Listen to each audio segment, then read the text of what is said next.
Om Shri Sai Ram. Mukam karoti vachalam pangum langayate girim yat krupa tamayam mande parman mandam madhavam.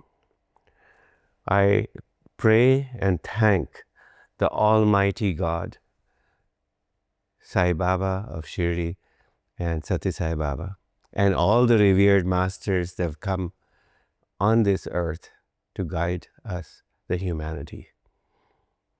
My journey is not unique. It's the same as every person on this earth. We are making journey from ourselves to ourselves. But we take sometimes a very long road. It's sometimes a very curvy road full of obstacles, foolishness, and distractions. I was the same. Born in India in a middle-class family, having the same desires, aspirations, struggling, and striving to do better and better and better for mostly worldly gains so that one can become happy. I think this is a universal journey. There are very few lucky spirits who come with such a strong spirit that they continue to evolve where they left off in the past birth. My journey was assisted greatly by my devotion from birth through my parents, mother and father, to Shirdi Sai Baba.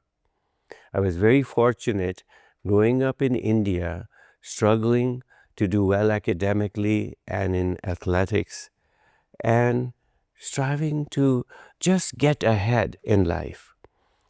And with all the trials and tribulation, my faith, unflinching faith in Shirdi Sai Baba got me through it all. I didn't have the saburi always or the patience, but the faith has never waned till this day. And patience and saburi is building. And through my marriage to my beloved wife, I was introduced to Sathya Sai Baba 40 years ago. And with Swami showing me miracles after miracles, there was no doubt that both Babas were one. I was initially reluctant, but then I witnessed miracles in Canada where I live in the form of me asking Shirdi Sai Baba, showing me a sign during a bhajan that I attended, one of the first Swami bhajans I attended in 1984. And Amrit flowing from a little poster of Shirdi Sai Baba, vibhuti forming a big heap at my ankles and my feet, got me going on that journey. Starting reading Sai literature, and thus began my journey with Sathya Sai Baba. From the mid-80s, I've been visiting Prashanti. And initially, of course, it was easy to get personal time with Swami, and he did shower a lot of grace.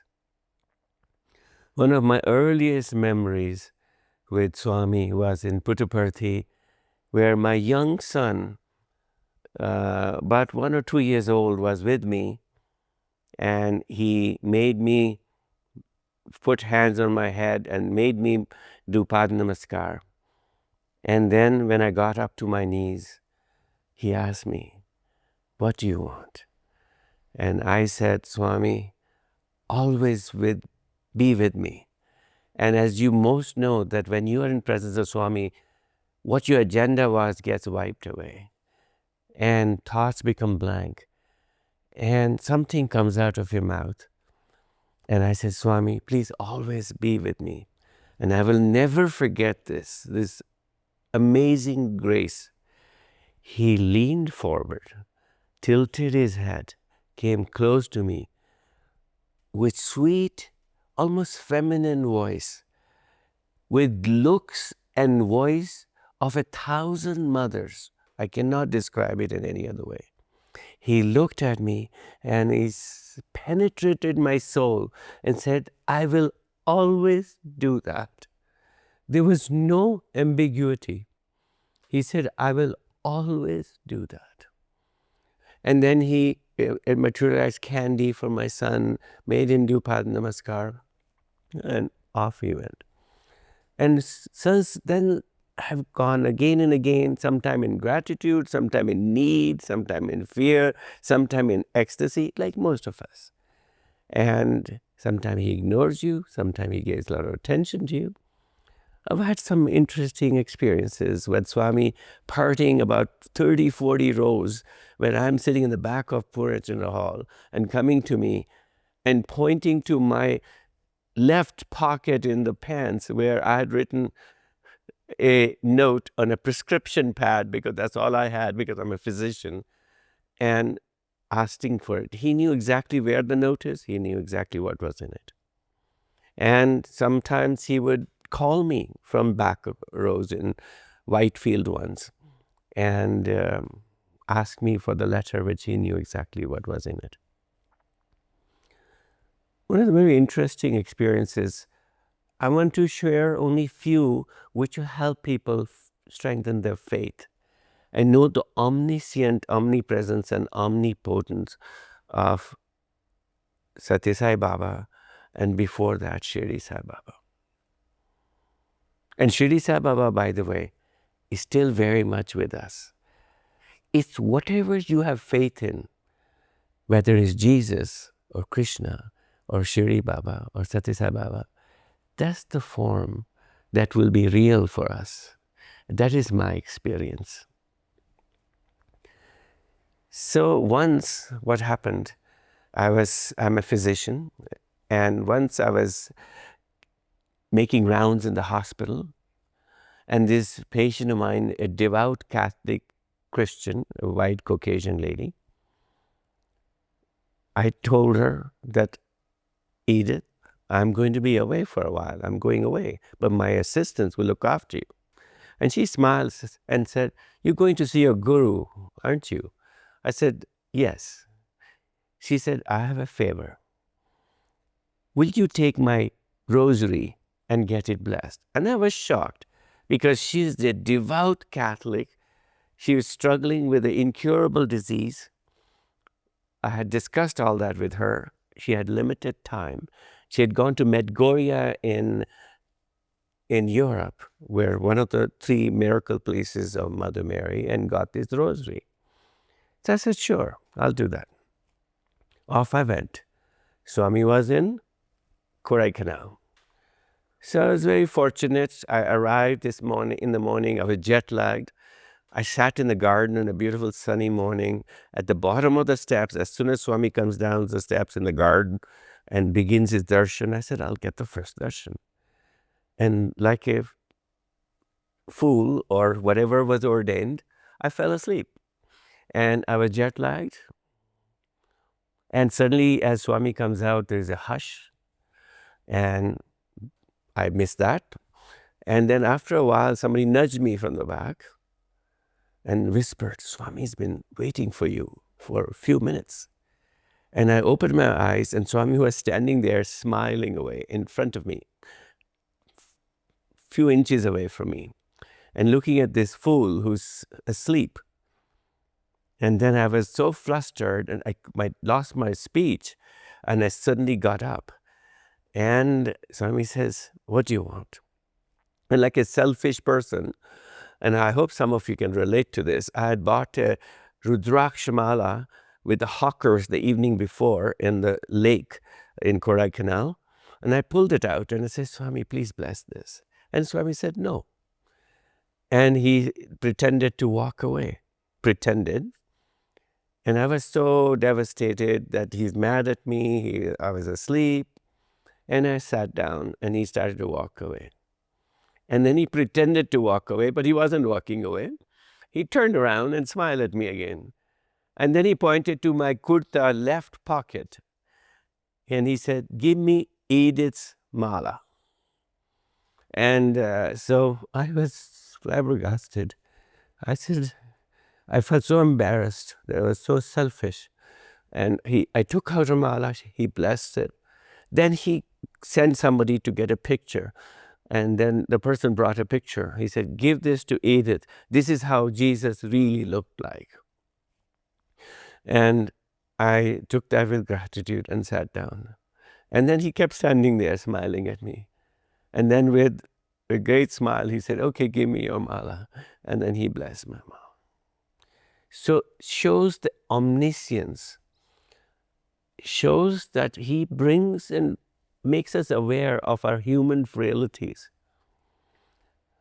of sloth, of selfishness, and shows us that the faith has no boundaries, no distance, no boundaries of race or religion. He only knows what's in your heart and what you earned and where you are on your evolutionary journey. Another time in Kodaikanal, my wife and I were very blessed to be in a room with Swami for 21 days, 1 hour, 1.5 hours. He would give a discourse every day. And those were the days you could take anything in the room. There was no security. And I had a beautiful camera, like photography, like yours. It was a Canon with a professional lens, and I took it in. And Swami's walking amongst us, and like a fool, I'm just busy taking pictures. Actually, one of those pictures is on my work desk since that day. And he was just looking at me, and then he stopped walking around people and started walking around me in circles, still looking down at me. And I'm inches away from him and shooting this camera in his face. And he's still laughing. Then I realized that how foolish this is. So I stopped clicking. So I realized that he was actually saying something to me. And when I paid attention, he was again and again quoting the famous quote, which is one of my most favorite quotes. And he was whispering to me, be happy, always be happy. If you're happy, others will be happy. If others are happy, all are happy. If all are happy, God is happy. So that was a valuable lesson that we must not chase our selfish dreams and pursuits and distractions, and just be happy. Everything Swami has uttered to me has been pregnant with meanings that I'm still trying to decode sometime a decade or 2 or 3 decades later. And it's still evolving the meaning. In this instance, he made me realize that nothing matters more than being happy. And the more I meditate on this, as a person, as a family holder, as a physician, I realize that we pursue happiness in so many ways. We pursue it in worldly happiness pursuits and fast cars and property and money and fame and power and whatnot. But ultimately that doesn't last. Only lasting happiness matters. And I'll come back to that towards the end of what I have to say, based on where I am and what I'm doing right now. So in that instance, he taught me a lesson about being happy. But later on, he told me how to be happy. Another time, which is, I think, one of the most blessed moments in my life, and I'd like to share that so that, again, through my humble experiences, as Swami has humbled me, we can all learn to be focused. I happened to be in a hotel in Kodaikanal another time, in Carlton Hotel, where Isaac Tigred and Critchlow, the architect of the super specialty hospital, was there. So we became friends. Colonel Jogarao was involved in seating everyone. So I used to be fortunate to be in a VIP first row in the shed with them. So he came by, and usual customary glance, and said, what do you want? So I got up on my knees, which I always do, and at Swami's height, and you get fairly close to his face. And I said something which sounds so idiotic, because sometimes mind goes blank. And I blurted out, And as soon as I said, I realized, what am I doing? I said, Swami, please wipe out all my karma. And you won't believe, he had the heartiest laugh. He started laughing hysterically. And then in this fits of laughter, he started hitting my shoulder. Firstly gently and then aggressively. And one after the other. And he still was laughing.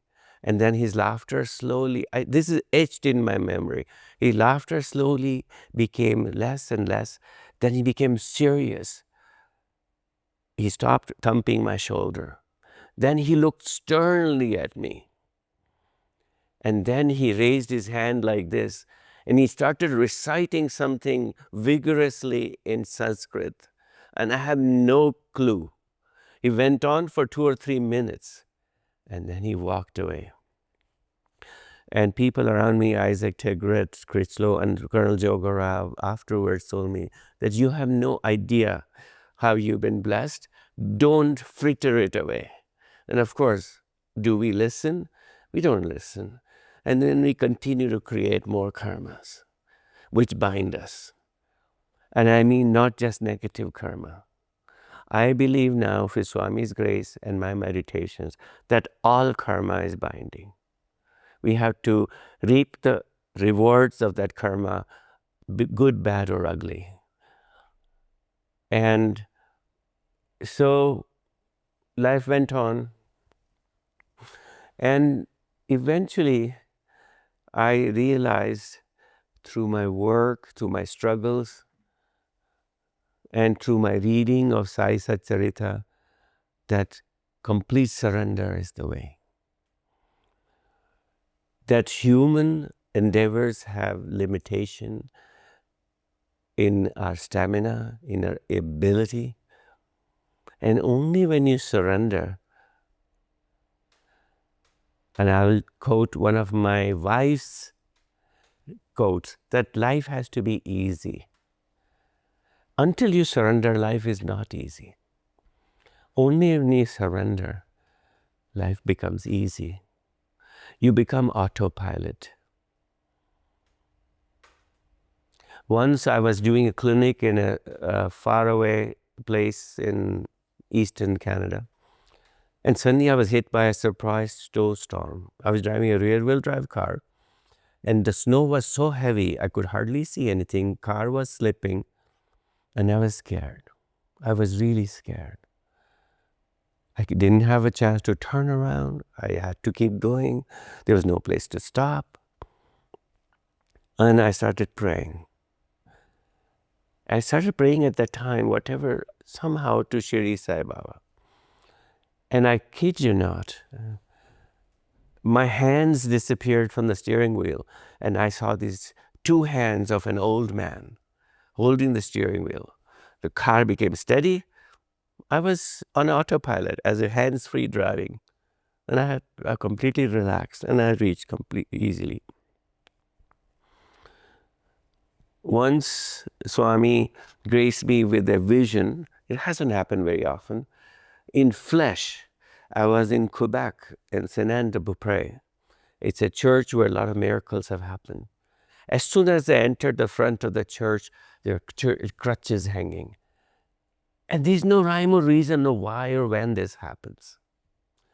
And suddenly I saw Swami standing right there in front of me, in flesh. And I just stopped in my track. I didn't see anybody else, as if nobody else was there. I'm sure there were people going by. But all I could see was Swami. And then he disappeared. In all my trials and tribulations, he has shown his hand in rescuing, in creating faith. So what I want to share is that trials and tribulations are generally as a result of our karma and choices, but they're not bad because they increase our faith. Only in trials and tribulations our evolution exists. When life is hunky-dory, evolution stops. When trials and tribulations, every time my faith has grown more and more and more. I've been fortunate to have flashbacks of Shirdi Sai Baba, life with him in a past life probably, most likely last life. And that's been confirmed by astrologers and Nadi people that was the case. And psychics once in Eastern Canada, once in Whitefield, have seen Shirdi Baba with me and around me and behind me all the time. And I want to share that because divinity is in and around us all the time. And when it's told to me objectively that someone else who doesn't know me from anyone, that there's a white man with a white beard and a headcloth behind you all the time, that's very compelling. And that creates so much comfort, no matter where I am, whether I'm in a plane with tremendous turbulence or in any way. God is always with us, in us and around us. So we must not fear, like Swami says, because I'm here. Now, coming back to where I am now, I'm currently very fortunate to have participated in a medical camp in East Africa where the cradle of civilization began. Wonderful doctors, nurses, paramedics, volunteers, and above all, tremendous civilization of individuals who are in sometimes poverty, ill health, but still graceful and loving, and above all, grateful. What I've learned from patients in East Africa is how to be gracious and grateful no matter what God gives you. It has humbled me beyond words. It's been, the energy is so palpable that sometimes we're seeing 1,000 to 1,500 patients. Personally, 50 to 100 patients a day without sometimes food or drink. But energy comes from where? About 15 to 20 years ago, I was in Puttaparthi and I had an encounter with Swami. And I asked Swami, Swami, you know everything about me.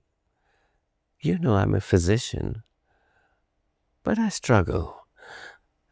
How should one practice medicine? And he smiled. And again with gentle voice, he said, bring your light into their darkness. So I almost forgot about that from time to time. Then I would remember. Then I'll try to reflect on it. What does that mean? And this has gone on for 10, 15 years with me, 20 years. And more I reflect, and more so in the last 5 years, I realize what a challenging task that is. It's such an easy statement. Bring your light into their darkness.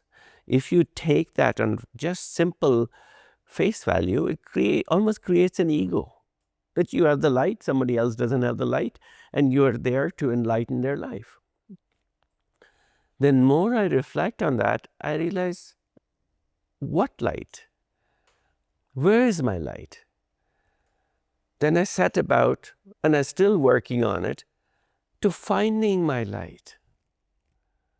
Then I realized that not only I have to find my light, I have to foster my light or live in my light so it shines brighter and brighter to fill me with light. Then I realized it has to not end there. I have to allow the light to shine forth, to come out of me so that it can help someone else. Then I realized, what does he mean by darkness? Darkness in them. in their darkness. These are his exact words. They realized darkness is the absence of light. That's what physics tells us. So what is that darkness? And what is that light? So I'm realizing that the light is when your faith is strong. Light is when you're living and thinking and speaking in love. Light is when you are at peace. Light is when you're content. Light is when you're feeling and expressing compassion. Light is when you are patient. And when you're absence of that, that's what darkness is. Then I realized, what does that mean? What to that person? And what I'm realizing, more I practice medicine, and I've done that for 40 years, is that brings disease. Dis-ease. You're not at ease when you're not in the light. When you're not in love, you're in fear. And when fear breeds all kind of issues. Jealousy, hatred, greed, and clearly disease and illness. So it requires compassion to understand somebody's darkness and issues. It requires empathy to be able to relate to them. It requires active and open listening, which in our hurried world, at least I didn't have, I still don't have to the extent I should have. We are rushing from one moment to the next moment. We are rushing to speak and we are rushing to interrupt, and I still do that all the time. So it requires active listening. To have a presence, just bring yourself. Swami says, bring your light to their darkness. So I think the task for me personally is to calm down, to stop trying to be anything but that light, and just bring myself in that state to whatever that light wants to do, to take myself completely out of it. And that's a tall task for me. In my journey has been always of ego gratification. And to me, that's why Swami said that to me. So I'm still trying to achieve that task. But whenever I'm able to do that, even for a while, it becomes effortless. It becomes easy. It becomes effective. Some of the greatest compliment, actually the greatest compliment I've ever heard from patients is, we feel good in your presence. We just come all this way to be with you. And half our pain or disease or discomfort is gone. That's the time I feel that maybe I was on the right track. But then sometimes the clouds move in, the ego takes over.